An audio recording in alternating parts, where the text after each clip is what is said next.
At the end of the day, this is completely unacceptable. There were two appropriate ways to handle this situation. Neither of them were taken. Top 4, DRX, baby. We're making it. They don't play today. You cannot stop this. It has to be stopped globally, internationally, with laws. Is he the best player in the world right now in his role? 100%. Is he the GOAT? We've got a lot to talk about. We've got some spicy things to talk about. But most importantly, we're coming towards the end of the year. 2022 is almost over. 2023 is about to start. And there's a lot of questions about what 2023 brings. And fortunately for you guys, we finally have the answers. So let's go ahead and take a look at a video that'll show us kind of the layout for 2023. Hey everyone, today I'm here to share more on our plans for the future of Valorant esports and the experiences we want to create for you next year. The growing Valorant community and your passion for the game have pushed us to dream big about what this esport could be. We want to build an esport that will meet the overwhelming demand we're seeing in every corner of the world. We want to highlight rising superstars and create bigger and more creative shows.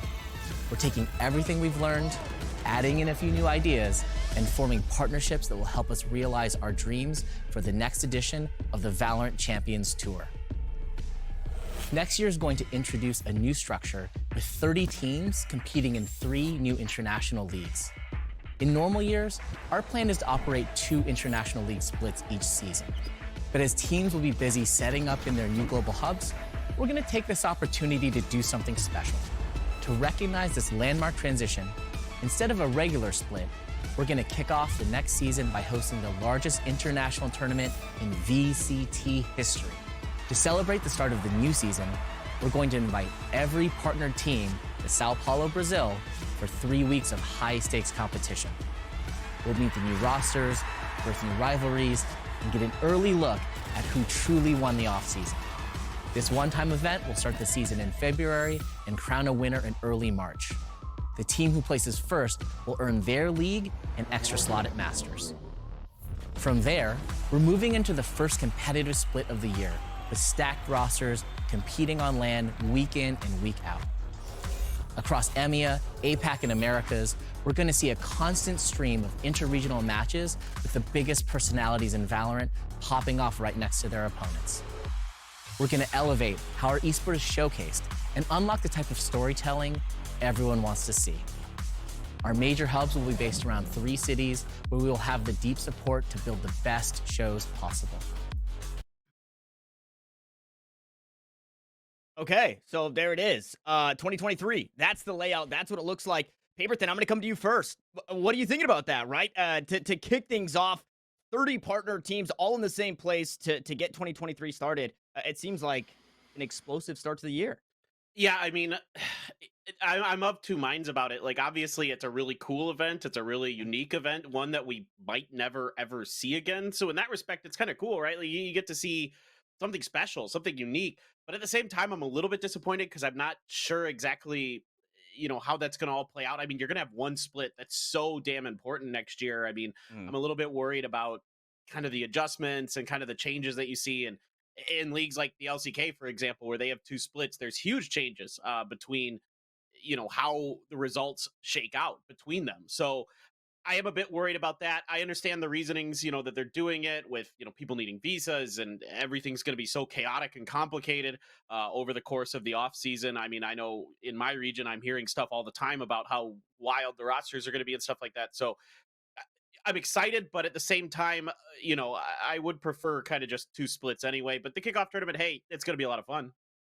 And so, Anderzz, outside of the obvious, the glaring, like Paperthin said, right, is they kind of have to do this so that way everybody can get situated. Are you in that same mind where it's cool to earn that master spot for your team, but that only happens for one person? Then you jump into that incredibly important split.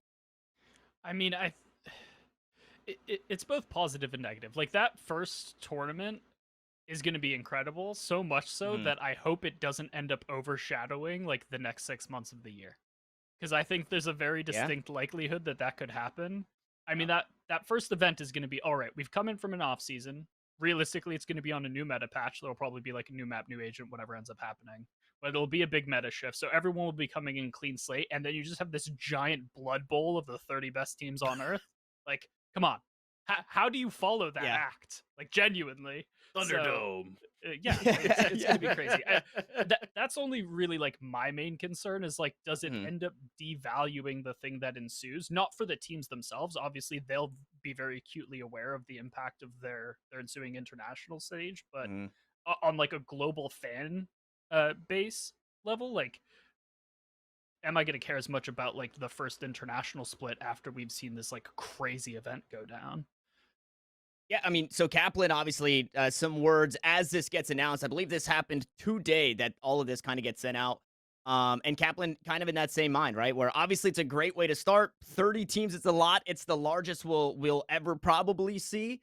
So outside of it being a huge motivator, sure, I get that. My question is, what is the it's as tight knit as it gets when we get out to champions, and we still see blowouts. We're gonna have 30 teams joining. Right? What is the competitive integrity, Anders, looking like for this tournament? Where I love TSM. I would put a TSM jacket on right now, but I don't expect that team to compete with the OpTics and the FPXs and the DRXs, the teams that we're seeing. If TSM is a partner team, right? The competitive integrity. I mean, the first couple of weeks could be blowouts. Again. Wait, what? I'm sorry. Weltis, I hope you're in chat already. We'll see you later, but that one was for you. There is going to be a huge disparity. Like, there's no dodging that.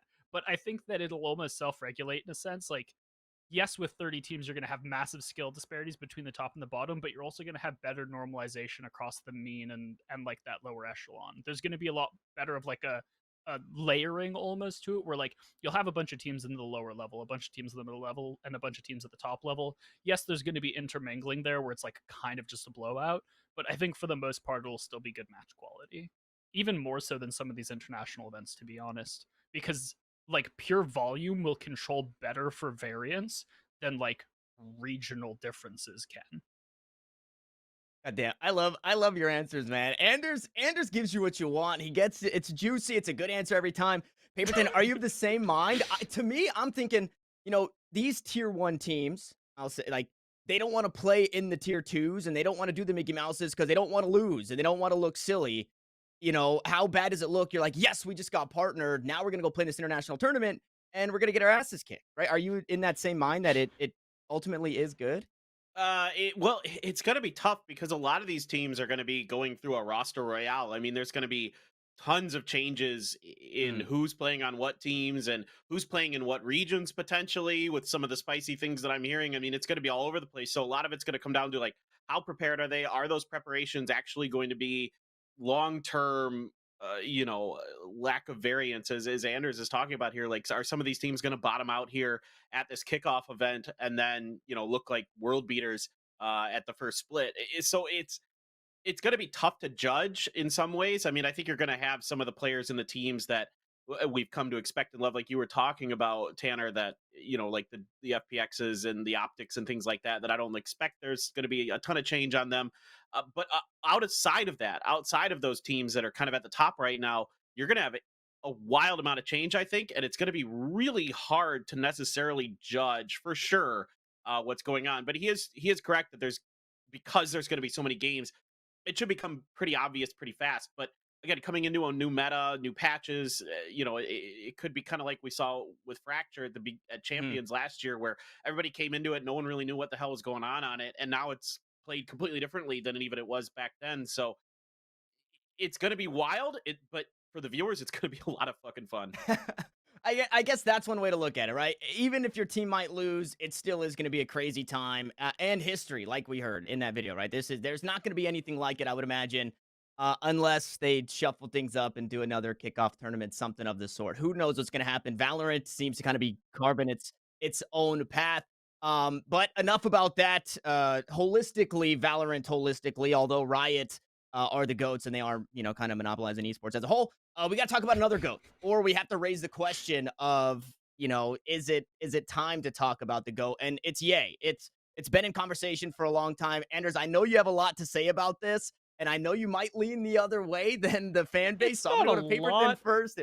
I'm going to Paperthin first here. Is Ye the GOAT? Yes or no? No. He's gonna, you're gonna like set me up so Anderzz makes me look bad. All right. No. I already I already know what Andrew's opinion is on this. So for sake of argument, I'm going to take the opposite here. I think right now, in my opinion, Ye is the best player in the world. I think his aim is on another level. Of course, part of that is because of Chamber, because of the agent that he's borderline playing all the time. I think actually playing all the time. And so it suits his natural abilities. He is probably the most cracked aimer, I think, in the world right now. He's unbelievably reliable. He's so good in his first kills to first deaths, even compared to other Chambers across the tournament, other players across the tournament. So his ability to, open up favorable situations for OpTic is unparalleled.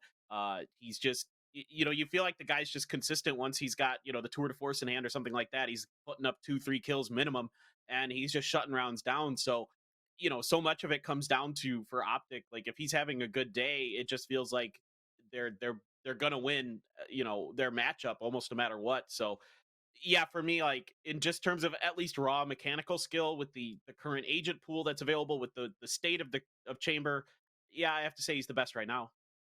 Okay, and so Anderzz, before I let you get your piece in here, statistics is something that Paperthin brought up. Unfortunately, we have somebody who did the stats for us. It's Sideshow who actually called this out. Let's go ahead and take a look to see what he had to say. I said that Ye was having a tournament of a lifetime. I want to go through this with you, Brent, now that we've got a timeout, right? Ye might be having the best tournament performance ever that we've ever seen.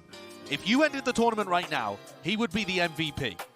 And when you compare him to all the other MVPs, he would be #1 in KD, #1 in kills per round, #1 in first kill to first death ratio, almost double TenZ at Reykjavik, #1 in multi-kills per round, because every other round he's getting a multi-kill thus far, but he'd be second in ADR to himself at Berlin. This guy is making a serious case at Champions for being the GOAT, or at least the first person that you could put on a pedestal like that in the early days of Valorant. All right. There it is. Anderzz, the stats. What do you got? I think Sideshow even hedged a little bit at the end there, which he's like, is he the GOAT, or at least the first person that we can start thinking about putting on a pedestal like that? Mm-hmm. And I don't want to like harshly disagree with it. I think that to disagree with this take would just be like purely contrarian and kind of bullshit, to be honest. But I think that camp of more like, he's not the GOAT, but he sure as hell is making the best argument for it right now out of everybody else. And I think my only hesitance is, like, how are you going to abstractly compare him against the other players that would be making an argument for this role? I mean, Paperthin, I'm going to pull at your heartstrings here. How the fuck do you compare Ye to Stacks? In terms of individual impact on his team's win conditions, Stacks has equal, if not greater than Ye's, from an IGL role, no less. Like, are you going to tell me that Ye is more entitled to the like fame of being the GOAT compared to Stacks? Like, he's gotten more accolades, but he's also on a more stacked roster from a region that has a greater history in the esport to begin with. Like, Ye is undisputably the best player in his role right now in the world. If you think otherwise, like, stats objectively prove you wrong, go away. But that doesn't necessarily qualify you as a GOAT. For me, the title of a GOAT is like a simple. Like, you are a perennial juggernaut who has proven time and time again through multiple metas in multiple situations that you are just the best the world has to offer. And even though Ye has done incredibly well thus far in Valorant's history, he's done incredibly well in 2 metas where he was basically playing the same role with a very minor nuance change. Like, what happens if there's a meta where suddenly Ye doesn't have access to untradeability? If he has to play more of a divey entry duelist like a Raze, like what realistically happens to him as a player? Personally, I think he'd probably be fine, but is he still going to be putting up a result where we're like, oh, he's the best player in the universe? That's a huge question in my mind that we can't answer yet just due to the nascence of the game. And so, is he the best player in the world right now in his role? 100%. Is he the GOAT? Jury's still out. So time will tell is ultimately kind of what we're getting at. Yeah, pretty much. Yeah. I need more. Like, GOAT is a very, very serious title to give someone when a game's been out for two years and change. And I think he also has the benefit of having a phenomenal IGL on his team right now, right? Like, FNS has just a really good mind for the game. I mean, everybody's talked about it a lot, but he has incredible mid-rounding. He really is good on the fly, good off the cuff. Like some of the ways that I see him maneuver the team, especially with like, I think back to like there was a round on Haven where he like called an audible and they pushed through garage and pushed through the garage window because he like felt a weakness in a team and just things like that. Like some of those intangibles that you're not going to see on the scoreboard as well. That obviously Ye is going to open up some space for you potentially, but also the success that OpTic is able to carry to give Ye the continued opportunities based on the way that FNS leads that team also I think adds to some of that. But that's like any team game, right? Like anything, any sports related game. I mean, you have great coaches, you have great staff, all of that funnels into the GOAT. But yeah, absolutely, Anderzz is correct. Like we just don't have enough time yet to really start thinking about somebody in that echelon. So now, Anderzz, I'll come to you with this. GOAT, obviously, like you said, very early, couple of years. If he's not the GOAT, is he the GOFT, the greatest of the first 2 years? The greatest of the first 2 years that we've seen before we get into international. Like, again, like the only caveat I would put on that is I'm always going to be a little bit of like a stickler for how the hell are you going to do cross-roll comparisons? And so like, Ye, I would not even necessarily say that he's the greatest of the first 2 years of the game. I think that in his role, he's absolutely the greatest of the first 2 years. But like, again, how are you going to compare him against world-class IGLs that have consistently put up results? Like, FNS probably has a fair argument to claim that throne compared to Ye, which sounds ludicrous. I mean, if you're a stat Steven, like, you're just going to laugh at me with that take. But like, there's absolutely merit to that argument. I would say that a large amount of Ye's success is off of the fact that FNS has such a solid claim to that throne. And then again, you have people like Stacks, you have people like Boaster that even though they haven't lifted a trophy, how consistently have they performed at a world-class level? He even frags like a fucking maniac. Like, there are people that aren't gonna put up these like, oh, it's besting like 10s at Reykjavik level frag numbers. Like that's not gonna happen. But this is a game where support roles exist and they're just as important as the primary fragging ones. So Ye is the best in his role, and I would be hard pressed to give him a title that stretches beyond that. And I honestly, like, this is a really sort of weird way to look at it. I honestly think that giving a hard title of just like a blanket GOAT in this game is kind of just silly. I don't think that will ever exist. I think a GOAT on a role by role basis is probably more realistic. Okay, so like essentially we're saying that you want Ye on your all-star team when you create one. And when we get down to the regional all-star team, Ye needs to be on that. So Ye obviously for the first 2 years has had a good run. We know a lot of things are going to be changing upcoming, but we'll have to see, kind of how all that plays out to keep this conversation going. But another team, or rather not just a player that's having a good run, Paperthin, hey, top 4, DRX, baby. We're making it. They don't play today. Yeah, this is it. It's DRX. I don't know if Achilleos got is my watching. flag ready. I'm ready, man. Yeah, Achilleos has been on the DRX hype train as well. I know you two are close. So talk to us about this DRX team and what do you think for the rest of this Champions run, man? So there's a lot going on here. I mean, so first of all, I think the biggest thing that everybody's going to be looking at is the mental capacity of this team. And obviously shifting the IGL role back to Stacks from Zest has proved to be the correct decision. And even though Zest was a solid IGL, he had decent ideas. They were still running into similar problems where they weren't able to be creative on the fly.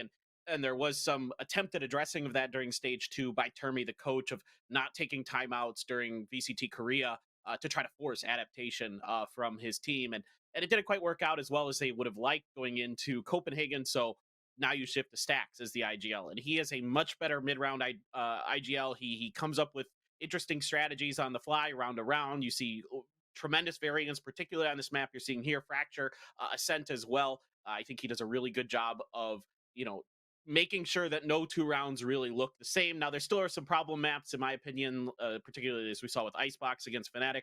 But that's the mental thing is the first part of it. The second part of it is, well, okay, let me build on the mental part a little bit more. Also, some of the players here. Buzz in particular seems to be much more mature this event. He's really starting to come into his own. Like, I was talking with the DRX staff, like we were watching Copenhagen together, and we all just knew right away Buzz was struggling.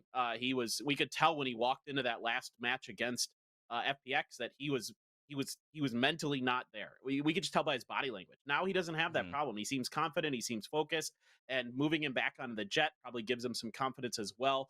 RB seems to be a little bit more comfortable, even though he's asked to play more of a support role more often. His Neon is quite good, so that opens up some space for them on Fracture. Everybody, jokes online that, RB's been playing Apex or something. Well, that's actually true. I actually found this out from the TRX staff that RB does play a lot of Apex, actually. So he's able to kind of utilize that natural slide, the momentum, and the movement of the agent very, very effectively. So, and everything's just better for them. I think one of the other funny things is that quietly, Mako, we call him the gentle giant, this guy who's typically very soft-spoken, has actually kind of found a role as sort of a support leader mentally for this team, where if things start to snowball, if the team starts to have some problems, Mako will actually kind of come in and just go, hey guys, it's okay. It's okay. Let's calm down. And you'll see him sometimes on the camera kind of looking around, and you can see he'll have some short but impactful words to say to his team. That's important, right? To keep things going. I think it's going to be especially important, right? To keep this short, because I'm sure we'll get into it a little bit later. Paperthin, how do you feel about now that they're getting this rematch against FPX? Is DRX that team that is going to do well in the rematch and be able to take this, or can they stop this lower run from FPX? It's going to be tough, and I think right now, especially after some of the things that happened last night, I think FPX is going to be in kind of an FU mode where they're really wanting to prove themselves. They're really going to be in a good mental state, I think, in terms of just coming into this match brimming with a lot of, we want to show you, we want to prove to you, that we feel slighted. And I think I saw this personally. I felt like this with OpTic at the first Masters in Iceland this year, that they had that mentality of, people were starting to hate on them on social media and things, and they took that, they internalized it, and they projected it into the game. And I'm worried with that with FPX, because not only is it a rematch, which often has been difficult for teams to win their rematches throughout all of Valorant history, but also just I think they're in a good headspace. So absolutely, I'm happy for DRX. I think they're playing the best they've ever been. I think their mentality's in the best space it's ever been. I think the roles are in their best possible position. But I don't know, with the way that this FPX team is going to come into this next match, what it's going to look like. I have confidence that they're going to make a game of it, but we'll see. Yeah, we will see. Anderzz, I'm going to give you now kind of your maybe claim. Maybe you're not a DRX fan, maybe an FPX fan, but how do you feel about, I guess, this DRX team, if we can lean a little bit more on this, because they are just reached top 4. This is the best that they've done in an international event. They are going into a really tough rematch. What are your thoughts about them? So I am the classic hater who's secretly the biggest fan on earth. Okay. Like that is my stance on DRX. I flame the shit out of them on socials, and I'm like, oh, they're choke artists, but it's just because I want them to succeed. I mean, I come from playing League of Legends for 11 years. Like my fandom for the Korean region is very, very deep seated. I have utmost respect for the way that they approach esports. I always will. And so I've wanted Korea to succeed in Valorant since day zero. The fact that they're finally finding it and getting over this mental hump of as soon as they lose something, they just fizzle out, makes me so happy. I do not have words for it. That said, I think that they're still playing a little bit of catch up compared to the absolute best teams in the world. And to Paperthin's point, like, Artist is in full on, I'm going to kill everybody mode. Yeah, like, I doubt that there is going to be a time at any point in Valorant's past or future where I would less want to play against Artists than right now. So, good luck. Yeah, that is true. Artists, that entire team, actually. We'll get to all that later. We'll get to all that later. We'll talk about FPX later. But shout outs DRX, and obviously we hope to see them continue to do well, especially Paperthin over here. But before we jump into our next segment, we got to thank our friends over at Juke.gg. You guys know that they always put us on as well. And if you guys aren't by now, you guys should have downloaded the Juke app on your cell phones. Please go look to do that. You can do it on the Apple Store or the Google Play Store. And if you're unfamiliar with what Juke is, it's a newly launched social media platform that provides hardcore and casual fans. So if you're not too crazy into it, you can still have a home here to follow, discuss, and connect with like-minded fans in a toxic-free environment thanks to their strict anti-toxicity stance. And we know that across social media platforms, things can get weird. So Juke is out here making sure it's a safe place for you guys to actually have your opinions, to share your opinions, and then to go back and forth and maybe come out with something new, or maybe come out with a different opinion. And it also has, as you see here on your screen, favorite games. You can jump on in. It's got an aggregated news feed, which is curated based off of your interests. So you guys are here, probably familiar with Valorant. That's going to be one of your choices. But as Anderzz was saying, League of Legends, if if you're a DRX fan, you're probably following them across the board, right? If you're a TSM fan, you're probably following them across the board. And those guys play multiple different games, which you can select here to make sure that you're finding the news there. So shout out Juke, always putting us on. And again, if you're not in there, you need to get in there.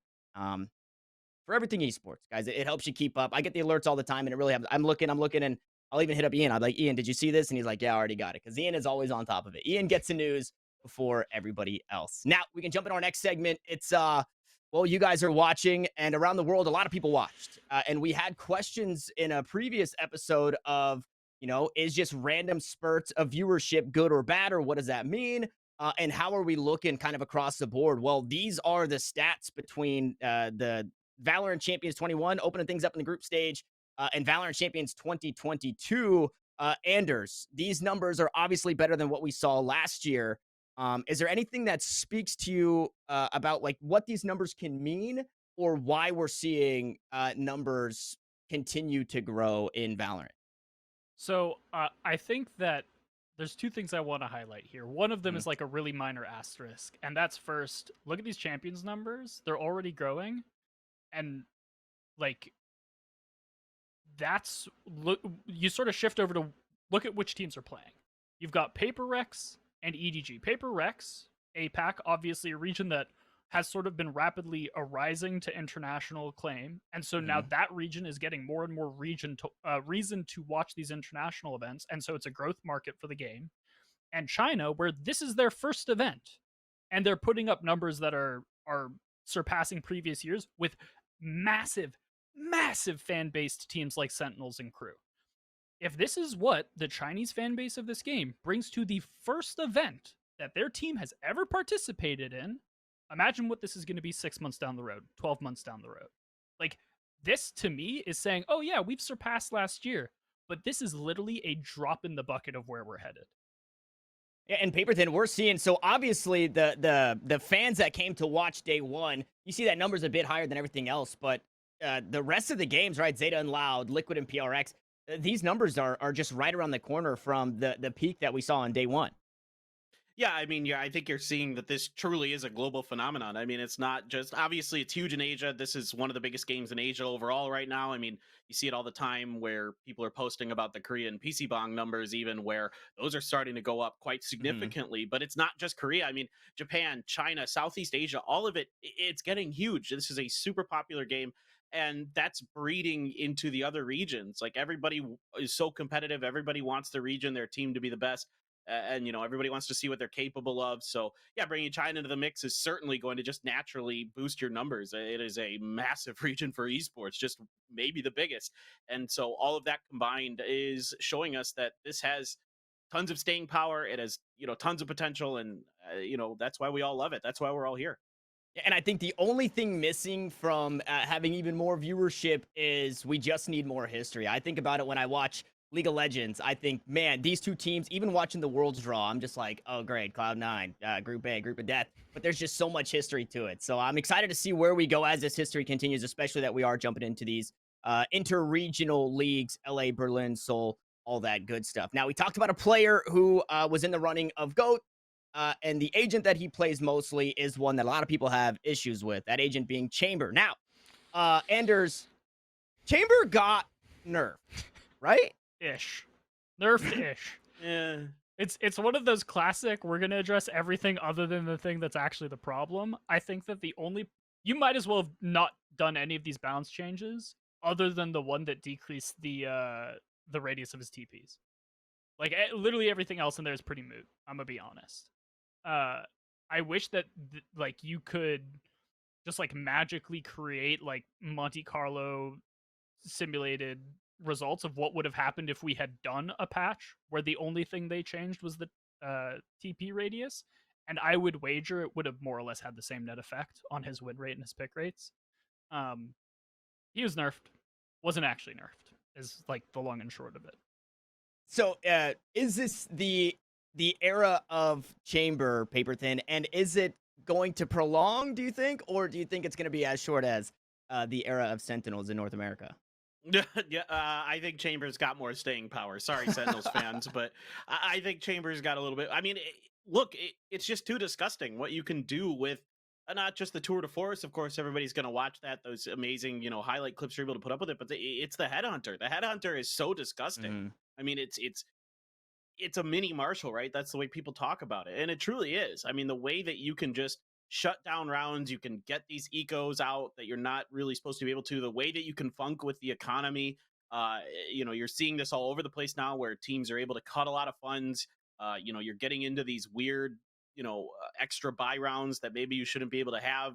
That's up for debate, I suppose. But it's a lot of things that he brings to the table outside of just the TP that are also really problematic. I mean, of course, the TP is that I get out of the jail free card that everybody talks about and is super important for players like EA, but also the ability to kind of cut economy and to cut corners and to also have high impact in rounds where maybe you shouldn't be able to have as high of impact. Arguably, it's really scary. It's a nasty agent, and unless you fundamentally, I think, change the headhunter and a little bit of the tour de force, you're still gonna have the same problems. Yeah, so, I mean, Anderzz, I'll come to you with this one. Maybe Paperthin, you can chime in too. But what is, how bad would it look to just kind of, hey, take backsies on kind of just an agent as a whole, right? Like, what can they do to Chamber or even that headhunter? Is it a damage thing, right? Because I think obviously the fire rate on it is nice and the economy about it is nice, but I think everybody loves the fact that the headhunter is a one shot to the head, like in other tactical shooters, like in Counter-Strike, right? Where the Sheriff does not do that. So that's obviously a huge talking point. If you take that away, does that completely gut Chamber, Anderzz? No. So here's my really, I don't know if this is a hot take. This is literally me off the cuff. I thought of this in the last 45 seconds. It is completely half-baked. I do not stick to this whatsoever. Do not hold me to it. And by that, I fully expect Ian in production to hold me to it. Basically, what I think you got to do is you have to, first of all, gut his untradeability mechanic. I've said it before, I'll say it again. This is attack FPS. Untradeability just straight up shouldn't exist in this game. It's always going to be a trouble point for balance. It's always going to be unhealthy for the game at a peak competitive level. The whole premise of attack FPS is that you're playing as a team unit to create advantageous scenarios where you can trade your teammates. This fundamentally breaks that premise. It is bad for the game. Get it the fuck out.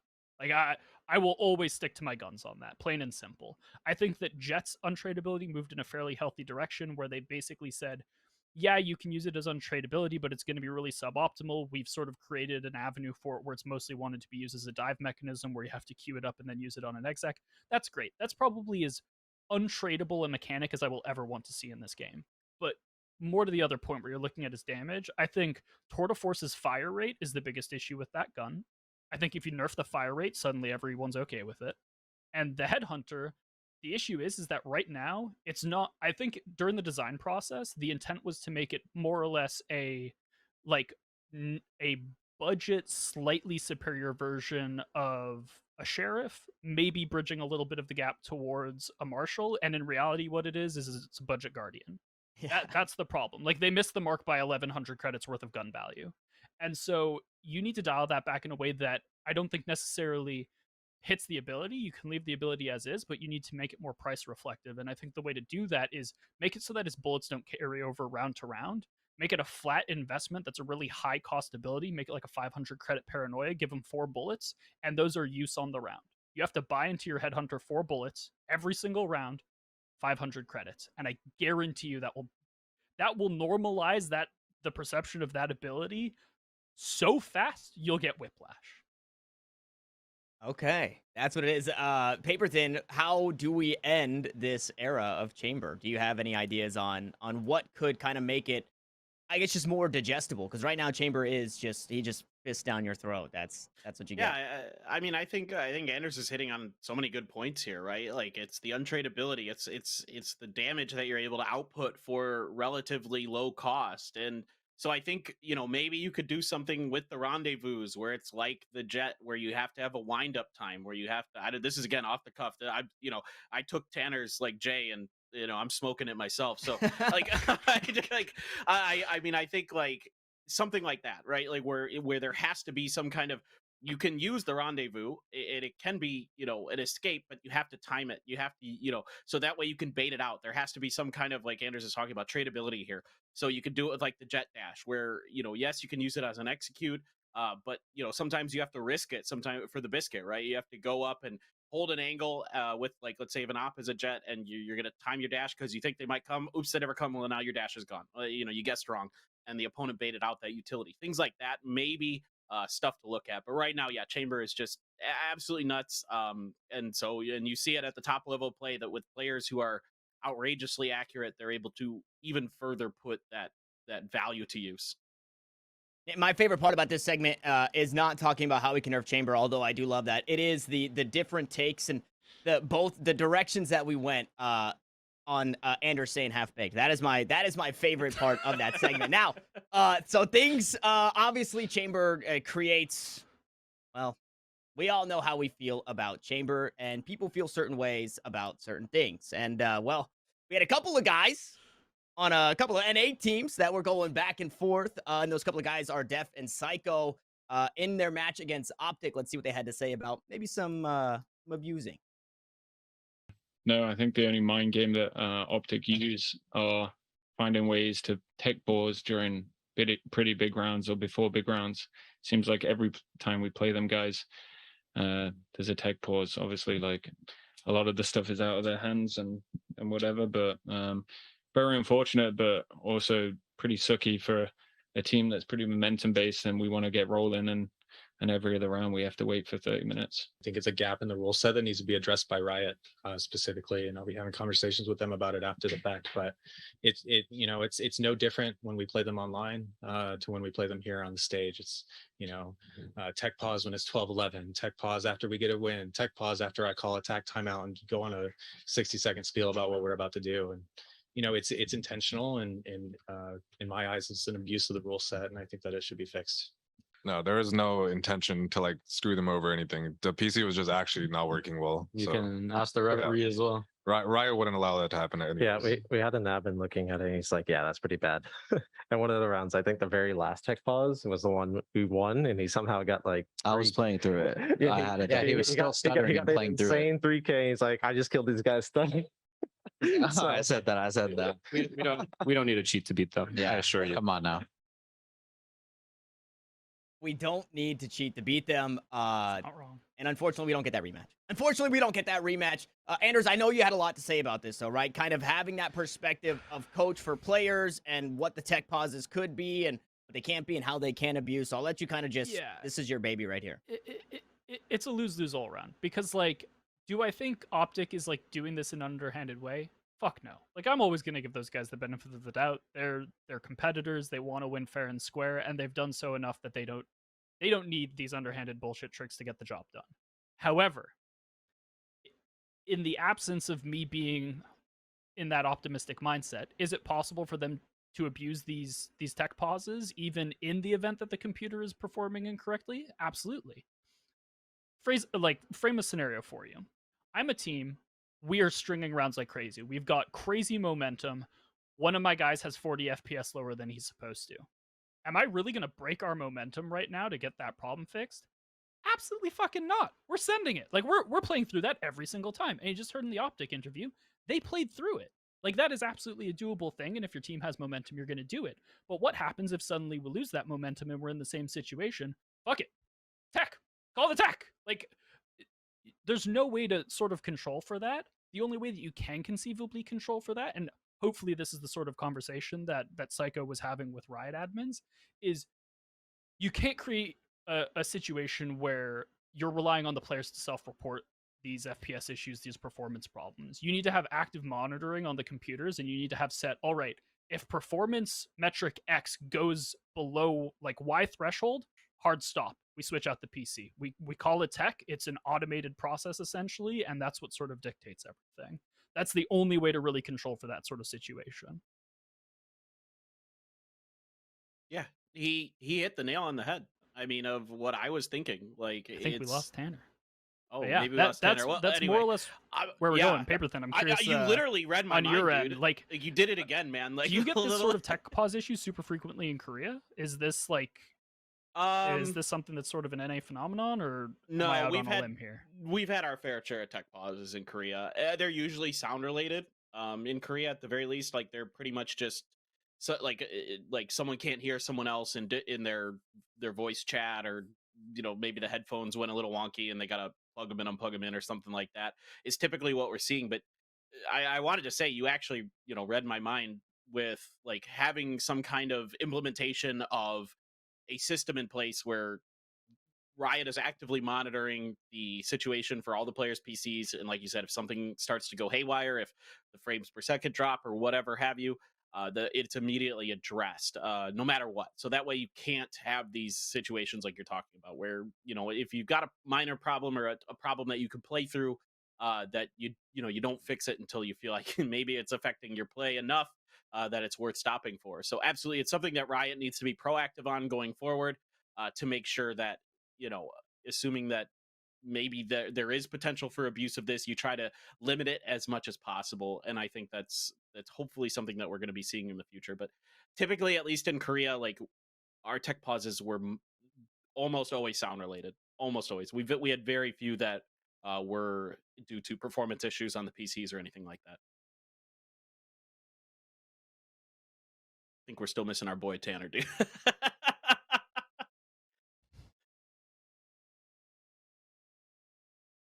Yeah, so least I can't hear him. heat of the moment, right? We're heat of the moment for basically, well, everybody on XSET. Obviously, after a loss, they get asked these questions, and they're feeling some kind of way. They're also the bad guys.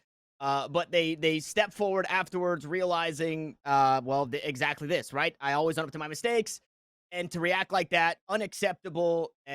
We should have addressed what we thought were, OpTic abusing these technical pauses with Riot, and maybe gone through those channels, versus just blurting that out, no matter how you feel in that interview or in that post game. And even it says here, right? You don't vent after the game, especially to the media when they're going to put it everywhere. I know that the rest of the XSET guys were also feeling this way. I would have loved to see that maybe they just stick to the bad guy thing, and Psycho's just like, yeah, these guys are cheating. And I think I might actually be. I needed a tech pause a second ago. I think I might be back in the Discord, so hopefully you guys can hear me in here. As I've just been kind of got you now chatting through the VMix. Okay, cool. Everybody's got me. All right, sweet. Discord let me down. It was a comms issue, but we're back. That's what's happening with OpTic. Yeah, they apologized. They said, hey, we're sorry. But although, so Psycho, kind of same thing. Psycho talked to Riot. I cannot. They say, hey, yeah, there is issues. Obviously, there is that underline, right, Anderzz, that sure, there might always be issues, but when you choose to kind of call that issue is, up to you realistically, and how you can kind of play that. Not to say that OpTic are doing that, but Paperthin for this, unfortunately, I didn't hear your kind of thoughts right after Anderzz was speaking there, but this is obviously a bad look, right? To jump into this press conference and to kind of just blurt it out, right? How many times can you do that in these press conferences and then apologize on Twitter before it becomes, seemingly just un-okay? Yeah, I mean, these are things that need to be addressed behind the scenes first, or at least attempted to be. I don't know if they have or not, but no matter how upset or angry you are, you need to just, deal with it. Try to deal with it behind the scenes before you start making accusations. I get you're angry. You just lost an incredibly tough match at one of the biggest events of the year. The stakes are so high. I mean, you're seeing this with XSET and other teams, right, where things start to go wrong in one way or another. And then, obviously that raises the tensions. It's the biggest event of the year. The tensions are going to be through the roof. So I get it. It's hard, but you still need to have some kind of level of professionality. And that means going through the proper channels first, right? Like, you can't just, start trying to whistleblow when you don't have the evidence to go forward to try to make a case until you've got, some kind of substantial thing. Like, you've watched all of OpTic's matches and you've said, hey, they take 90% of their tech pauses at crucial points in the match. Like, for example, I just quickly tried to go back and watch some of OpTic's matches during this event real quick to see when their tech pauses won. Well, the only one I could find that it was against Liquid, it was when they were up 10-2, and I don't know whose tech pause it was or not. I was just scrolling through the VODs real quick just to see when their tech pauses. So I don't feel like this was the moment to do this. Their criticisms or their concerns are potentially valid, but this wasn't the right format, the right way to go about it. I get it, you're angry, but hey, sometimes you just got to step back and, if you do things a little bit more methodically and thoughtfully. Yeah, definitely have to be thinking about what you're saying and where you're saying it, obviously. And Guys, we're all gamers, okay? If they're better than you and they beat you, they're probably cheating. That's just how it is. Which leads us into our next segment, right? Of hopefully somebody in chat, or maybe even you guys on the desk here, you guys can, you're on my side with this one, but I swear there are more cheaters now in Valorant that are popping up all over the place than I have ever seen in the history of Valorant. For the first time ever the other day, not only did I see a Riot employee say, I ran into somebody who was testing his cheats in deathmatch and I had to ban him. Sad that he ran into me. But I also ran into a cheater the other day. We had a Jet just dominate us and get banned immediately. It wasn't this Jet that was dropping 50 bombs in diamond lobbies. Or maybe it was this Jet, actually. I don't remember the player's name, but hackers in Valorant, Paperthin. I don't know if you've experienced it or seen kind of any of this, but it's through the roof, it feels. Hey man, like, look, I come from PUBG originally. This one just cracks me up. I mean, the giant gun just spinning, just obliterating people, just absolutely. I mean, for comedy's sake, this is great. But look, I come from the realm of PUBG, man. Like, I'm like that meme with like the dude with the noose around his neck, and he's like, "Oh, first time."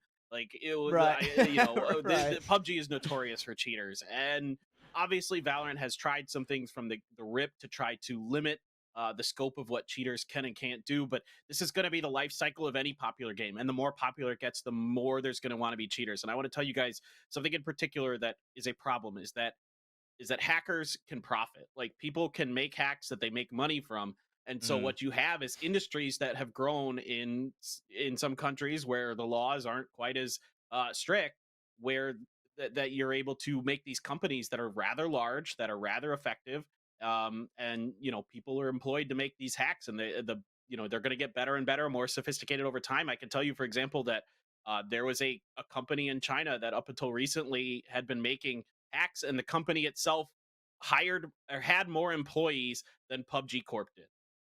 This just as a hacking company, a company that made hackers had more employees than a giant software developer. So this is clearly a huge problem, but if you want my honest opinion, this needs to be addressed fundamentally on a government level. You can't stop this as a company. Riot, no matter who they are, I don't care how big your company is, you cannot stop this. It has to be stopped globally, internationally, with laws. That's the only way it's going to really start to be able to be leveled out. Anderzz, any thoughts or experiences? I more or less agree with that take. I get to take the funny non-stance of I never actually play the game, so it doesn't bother me that much. W. But yeah, I mean, like, some of these clips are memeable. I mean, you've got fuckers Borpa spinning around mid on Ascent, just auto headshotting everybody. Like, yeah, cheats are going to be somewhat cyclical. There's always going to be cheat dev trying to produce something else. The dev is never going to be able to keep up perfectly, so you just have to have realistic expectations about that. The best that they can do is try to play catch up as soon as a new cheat wave comes through. But sort of like Paperthin was saying, if we ever want to like truly address it, it would have to be something really extreme at a government level. And at a certain point, I don't think that's really realistic. So I doubt it'll ever happen. Yeah, well, esports is on the come up, so maybe the people start to take it more seriously, or governments start to take it more seriously. Either way, I guess it kind of just sucks. This is a segment that I just thought, just because I had seen it kind of all over the timeline. And Riot did their best for as long as they could, or as long as they could, rather. And now they have to try their best again to get the big gun spinning sages out of my depth. They've done better than most. They've done better than most. Yeah, 100%. I will. Yeah, 100%. And I think I saw some Twitter take the same way, that it was, I've seen in the last 3 months more than I had the last 2 years. So a good run for Vanguard. Although it does kind of just grab your computer by the brain and it massages your computer's brain. It's in there. It's in there deep. So we've got a bit more time here on our news segment, and we've got probably one of the most controversial, one of the longest segments we could talk about forever. It's not cheating. It's not actual insects. It's bugs in video games. And it's this turret bug that I just broke my pen, and I'm so sad about it. But it's this turret bug right here. This was the turret shot heard around the world here, Paperthin. Yeah, look, I mean, this is kind of funny to me because this literally happened at about 5:30 a.m. Korean time as I was laying in bed trying to go to sleep. And I saw it right away. And when I do play Valorant, my main agent is Killjoy or Sage. Those are the two I like to play the most. So I kind of knew about this turret bug. I didn't fully understand that it was quite as wild as this at times, because I've seen it more like on Ascent, like if you put a turret at like the platform outside of market on B, right, to cover that door. For example, it'll sometimes like track people into the walls, like where it's initially aimed, and I've seen it do wonky stuff like that. So I saw this, I knew it right away. I'm like, oh yeah, it lost its targeting, so it switched back in the middle of firing. I've seen that, but in the heat of the moment here, obviously this caused confusion for XSET, and I understand that you need to be aware of these kind of things. That as players, there should be some kind of mental preparation for these sorts of situations. And I know Anderzz is going to have other things to say about it, but I do understand the confusion that it caused. I saw it right away. I knew it right away. I knew it was going to be all over Twitter. I did not expect the reaction afterwards from Riot, because I went right to bed. I literally did not watch the follow-up because of this situation. Well, you know, it's a good thing that you went right to bed, because we had 10-minute timer with Stinger and 10-minute timer with Stinger and 10 minutes for probably for a good hour and a half. We were waiting around, so you would have been up all night to see the conclusion of that game. Obviously that sucks, Anderzz, right? The bug sucks, but outside of kind of what it meant for that game specifically and the run back and all that stuff, I think we've got an interview later, but there's huge implications as to, you know, what this singular round run back means for the competitive integrity of Valorant, right?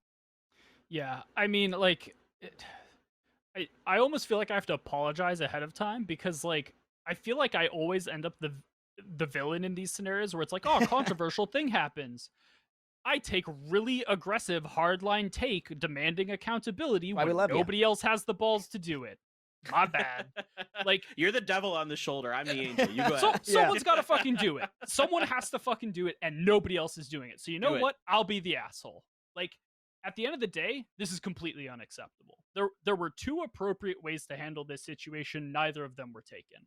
And it all stems from, what are we actually going to call a bug? This Killjoy turret interaction is 100% recreatable, 100% predictable for someone who knows how the interaction works, and has been in the game for longer than it hasn't been in the game. At what point are we really going to label this a bug?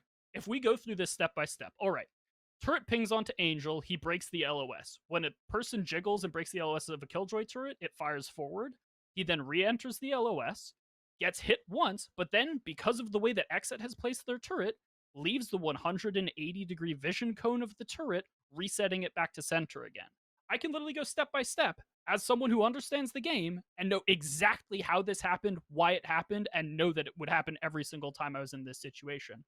Yes, is this a particularly egregious example where the turret resetting seems a little bit crazy? Yes, but here's a really fucking hot take for you. It's because of the closed angle that XSET's turret is on. If they had done a more open turret to accommodate for the fact that turret resets on jiggles, it wouldn't have been able to be passed, and that third bullet would have actually hit Angel there.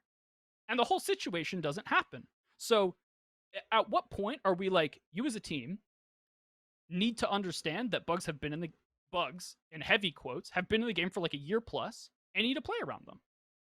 I, as a coach, I've played around that bug repeatedly. There are multiple instances on maps where, like, if you don't set your turret in a way that's insulated against jiggles, it's useless. You're just never going to get real info from it. Like, you've got to take advantage of the 180-degree vision cone, and a lot of the time it's correct to literally point your turret not at the point that you're trying to get info from, so that if it resets, it fires into no man's land, and you know that it's false info based off of your turret angle.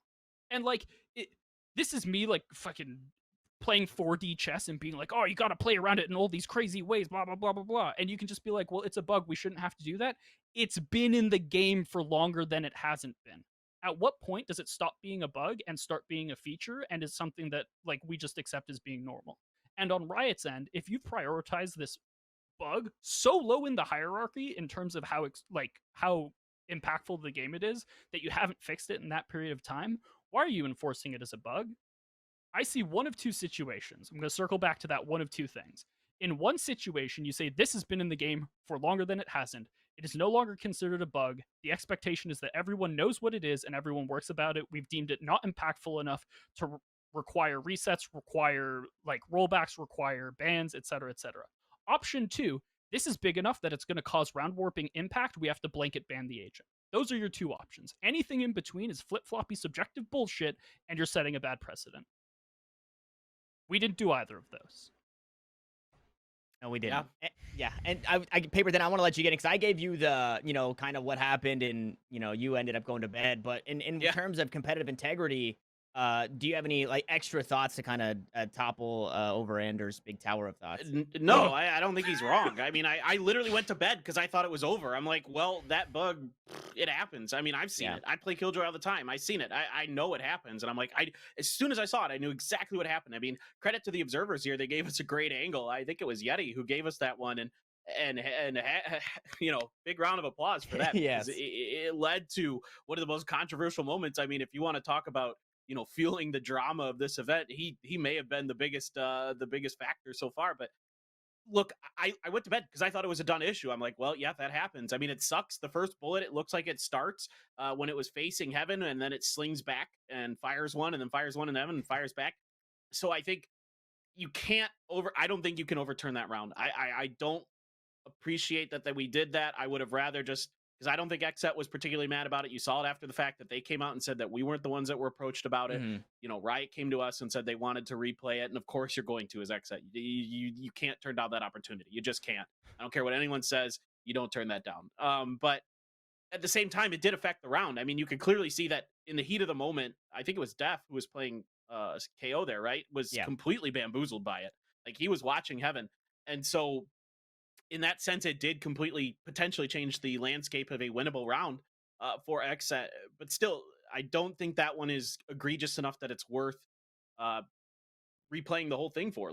Just like Anderzz said, it's something that's been around. Anybody who's played Killjoy knows it's there. You've seen it because you've tried placing your turret at funky angles just to see what happens, at the very least. And from an optics standpoint, I kind of get what Riot is thinking here, where they say, oh my God, this bug in a crucial round, in a high intensity moment, in a map 3 of a deciding game of a potential winner of this event, whether it be XSET or FPX who wins that match, like, could still go on to the finals and win the whole thing one way or another. We need to replay it for what they, in their minds, what is optics, to show that, okay, we take these bugs seriously. We're going to make sure we try to keep in competitive integrity, but at the same time, they lose in that because it just, the situation that Anderzz described is kind of counterintuitive to what they're probably thinking in their minds. Yeah, and then it sets that precedence again of, is it only that one round that matters? Because it was the last round of the game. That's the only bug that you run back versus all of the other bugs that are happening. In round 7 of the game. And so yeah, definitely a sticky situation. I know people in chat were asking who to blame. Actually, before I get to this, because I'm going to jump into the next thing, Anderzz, it looked like you had something you want to say. Yeah. So like, this is sort of the thing that we all have to keep in mind to close the loop on this is, where the fuck do we go from here?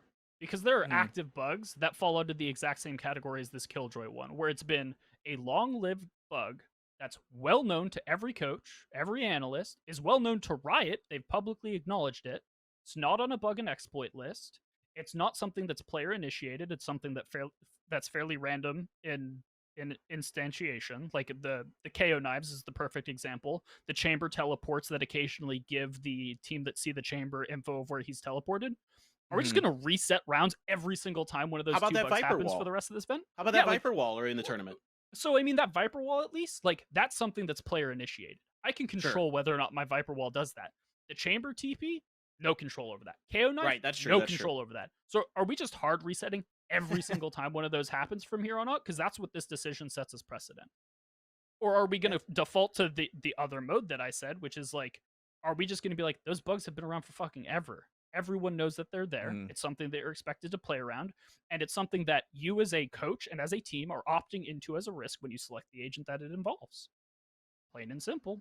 I think part of this might stem from some of the bug issues they've had in League of Legends that have resulted in all kinds of problems, right? Like, they just had one in the LCK in the previous split where, a player had a problem and it wasn't reported fast enough or something. I don't know the exact details. I'm not going to lie. I don't pay a ton of attention to League of Legends, but I know there was an issue there, and I think they're super concerned about the PR. They're super concerned about the optics. Right. I get it. I do. But they need to have plans ahead of time instead of these blanket statements of we can rerun rounds whenever we feel like it if we felt like there was a bug. Yeah. That's a dangerous precedent to set, and you got to be really careful with that. Like, obviously, there can be game-breaking bugs that occur out of nowhere that no one knew about, but like you're saying, Anderzz, people knew about this one. This isn't a game-breaking one. This is one that just was a bit unfortunate. And again, it was all about the heat of the moment there, where, you know, obviously XSET just kind of, maybe their mental just wasn't there. It was such an intense match. It was such a long match. It was a grueling match even up to that point, before you have to come back an hour later and play again, that you're already kind of having a tough time keeping all those things in your head mentally. That's tough for anybody. But I agree. I didn't think they should have replayed the round. That's why I went to bed. I thought it was done. I thought it was over. Yeah, 100%. Not game breaking, but moment breaking. It really seemed. And obviously, we're talking about it, and we've just been flapping our lips. Who the hell are we, right? We've actually got Angel, who had some words to say about this specific moment as well. I think there is a lot of bugs in any game which is played, especially competitive, and a lot of like small details like Kaio knife not fixed, turret bugging, anything else. There is a lot of stuff happening a lot in a lot of matches. And it's not the best idea to replay rounds, especially after the match is over, because then all the teams will question like all the bugs which is gonna happen in the history of Valorant. Should it be replayed now or not? And I think it's just very bad situation to have. That's why we was very angry about it. I don't think it should be replayed just because of the turret bug. It's not our fault. We shouldn't be involved in this. And on XSET place, I would just disagree to do it. I would just agree that they lost. And that would be a right decision. I think it's obvious for everyone who's watching that this bug is not something like big. And from my point of view, it ruined competitive integrity. Like, it was 2 hours AFK. We don't know, did they watch the match? Maybe some highlights. Maybe they know what we were doing, you know? That's my point of view. Yeah, You gotta that's respect tough. it. Yeah, like 100%. He has a more like measured and like non-emotional take than I do, and the man just had to replay for his tournament Yeah, he life just at let the it World happen out. Championship. I would have lost my shit. Like, mad respect to him, and like, I know that like seeing his anger more in the moment as opposed to when he'd sort of recomposed himself for the press conference, when he says that if it were to happen again they would refuse to play, I think that that is honestly the appropriate reaction as a team. If Riot had done this to me as a coach, I would have been like, this isn't happening. You need to escalate this to literally the highest people that we have here, because this decision is bullshit. Yeah, that is, you know, we're obviously hindsight Harrys here, Yeah, because of course. heat of the moment. I mean, we saw earlier the XSET OpTic interview, right? XSET heat of the moment, say some things that they shouldn't. You know, you have to assume that Psycho is not in the mind of, you know, Valorant as a whole at that moment of losing, versus being in the mind of, holy shit, we get a second chance. Unfortunately, it didn't go the way, right? FPX still ended up winning. It was a banger overtime for Zipan mostly. Ball don't lie. Ball don't But yeah, lie. exactly. That's my favorite saying in the world. The ball doesn't lie, right? If it's meant to go in, it will go in. And that's exactly what happened. Casual 1v3s, I don't know. It's fine. This is yeah, casual 1v3s. Zipan and FPX. We'll obviously talk more about that once we get into the show a little bit later, where we're jumping into our champion segment. But yeah, I mean, it's a shitty situation, right? And we'd just be beating a dead horse to keep on going. But I do want to kind of toss it out there. Is there anything that you guys may have left that you want to chomp at for the most part about this whole situation? I tweeted about it last night, and again, this is like the me being like aggressive in demanding accountability from Riot. They need to release a statement that isn't fucking 3 sentences saying that they're replaying around because there was a bug. They need to go in and say very explicitly what parameters were used to determine that this was a bug, why it is different from the umpteen other bugs that are now going to that have existed in this tournament and are going to continue to exist in this tournament and presumably aren't going to be treated the same way, and why that decision was made the way it was. Because this is literally like, I'm just going to put it the way it is. This decision is going to produce inconsistency for the rest of this event, period. There's no way that this is enforced the same way for the rest of this event, because there are other bugs that check all of the same boxes that I guarantee you aren't going to be caught. And so why was this ruled the way it was? If it was a mistake, just fucking own that it was a mistake. I will respect Riot if they're like, in the heat of the moment, and in retrospect, this was inaccurate. It's impossible to enforce bugs of this particular variety in a reasonable way, so we're just going to not do it for the remainder of the event. That was a mistake. We apologize to FPX and XSET for putting them through what we put them through. We're going to address them more proactively in the future. I would love that take. Alternatively, if they are going to stick to their guns and say we're going to enforce everything like this going forward, actually outline what this is so that we know what bugs are going to fall under this umbrella. Right. Yeah. It's There's too much there it ambiguity is. right now. And yeah, Anderzz laying it out of what we kind of want to see and to understand what it's going to look like, especially for the rest of Champions, because teams still have to play. We've still got the rest of our playoffs to go through to crown a champion, so we still have another weekend of it. It's interesting. Obviously, everybody has their own take. I think most importantly, though, we have to remember that the players didn't ask for this. And I know that you guys in chat are fucking awesome, but anybody else out there who might just be stopping in, XSET didn't ask for this. Obviously, FPX didn't ask for this. So, do not go for their heads, right? This is not something, obviously they could have said no, sure, but heat of the moment for your chance to try again in the biggest tournament, the most meaningful for, the 17-year-old kids on the team. Obviously, you're going to try and run that back. So please take the heat off of XSET, and the heat now is on Riot to kind of figure out what's going on with that. As we do creep closer to our commercial break, a lot of news. We covered a lot of news. There's a lot of spice. A lot more to come, including some Champions talk and an interview coming up here shortly. But before we go, once more, I want to thank our friends over at Twitch for helping us, again, pay the bills and put us on.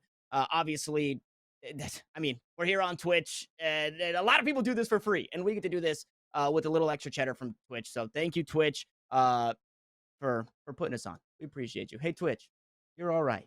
We appreciate you. But with that, we are going to hop away for a short second. When we come back, we've got our interview all lined up for you guys, and I'm going to leave it a surprise. Maybe some of you know, maybe some of you don't. We'll be right back.